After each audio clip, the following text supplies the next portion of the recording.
Hi guys, welcome to Moxie Talks. India New Zealand இடையேயான இறுதிப் போட்டி இன்னைக்கு நடைபெற்றது. இதில் டாஸ் வென்று முதல்ல களமிறங்கிய நியூசிலாந்து அணி 251 ரன்களை மட்டுமே எடுத்தாங்க.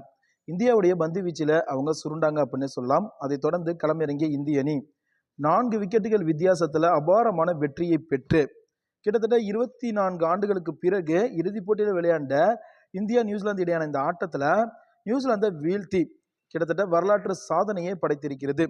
நியூசிலாந்து பேட்டிங்கை தான் தேர்வு செஞ்சாங்க. அதன்படி களமிறங்கிய நியூசிலாந்துக்கு இந்திய பவுலர்கள் குல்தீப் யாதவ், வருண் சக்கரவர்த்தி, ரவீந்திர ஜடேஜா இவங்களுடைய ஸ்பின்னர்களை எதிர்கொள்ள முடியாமல் ரொம்பவே திணறினாங்க. அதனால 50 ஓவர் முடிவில் 251 ரன்கள் மட்டுமே எடுக்கப்பட்டது. அதைத் தொடர்ந்து களமிறங்கிய இந்திய அணியில் ரோஹித் சர்மா மிக சிறப்பாக விளையாண்டார் அப்படின்னே சொல்லலாம். 76 ரன்களை எடுத்து அவுட் ஆனார். அதோட சுப்மன் கில் பார்த்தீங்கன்னா 29 ரன்களை எடுத்து அவுட் ஆனார். அதைத் தொடர்ந்து களமிறங்கிய விராட் கோலி நல்லா விளையாண்டு மிகப்பெரிய அளவில் திருப்புமுனையை ஏற்படுத்தி சாதிப்பார் அப்படின்னு எதிர்பார்த்தோம். ஆனால் அவர் ஒரு ரன்லேயே அவுட் ஆகி அதிர்ச்சி கொடுத்தாரு.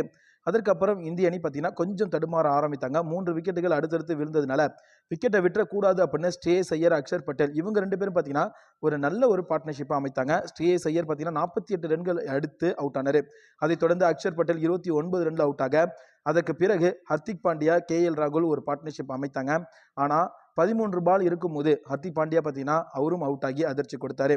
அதைத் தொடர்ந்து களமிறங்கிய ரவீந்திர ஜடேஜாவும் KL ராகுலும் இறுதி வரை நின்று 49 ஓவர் முடிவில் 254 ரன்களை எடுத்து இந்திய அணியுடைய வெற்றிக்கு உறுதுணையாக இருந்தாங்க KL ராகுல் மற்றும் ஜடேஜா. இதனால இந்தியா பார்த்தீங்கன்னா 4 விக்கெட்டுகள் வித்தியாசத்தில் அபாரமான வெற்றியை பெற்று இருக்கிறது. இந்த வீடியோ உங்களுக்கு பிடிச்சா நம்ம சேனலை மறக்காம சப்ஸ்கிரைப் பண்ணிட்டு பக்கத்தில் உள்ள பெல் ஐக்கனை கிளிக் பண்ணிடுங்க. தேங்க்யூ.